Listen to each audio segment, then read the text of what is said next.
Well, church, here we are on the last day of our all-church Bible reading plan.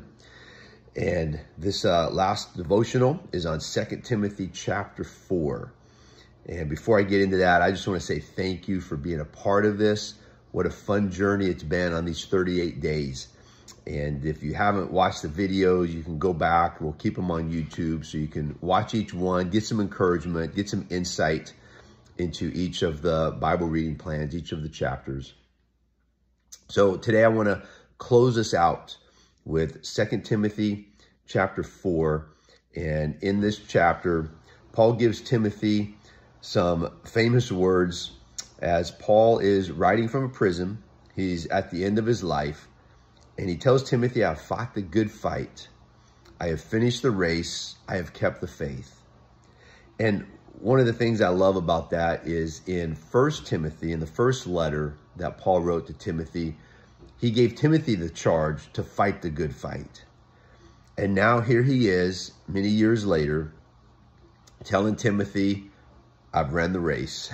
I've fought the good fight. And I want to encourage you today to fight the good fight of the faith. There's so many things we could fight for. There's so many different causes we could take up. But God wants us to fight the right fights.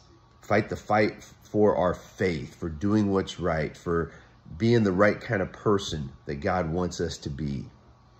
And when we get to the end of our lives, like Paul, we can say there is a crown of righteousness awaiting for us if we just fight the good fight. One other verse that really stands out to me is where Paul tells Timothy to keep your head in all situations.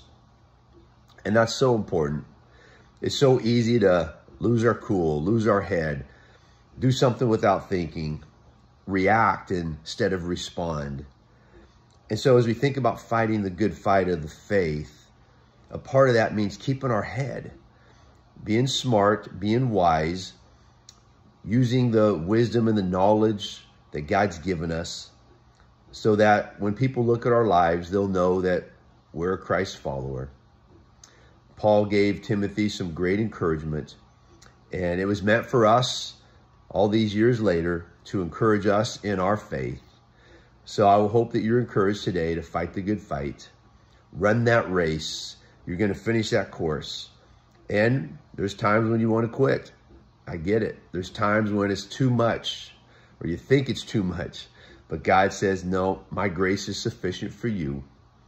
I'm going to enable you. I'm going to empower you to keep going, to keep fighting that fight.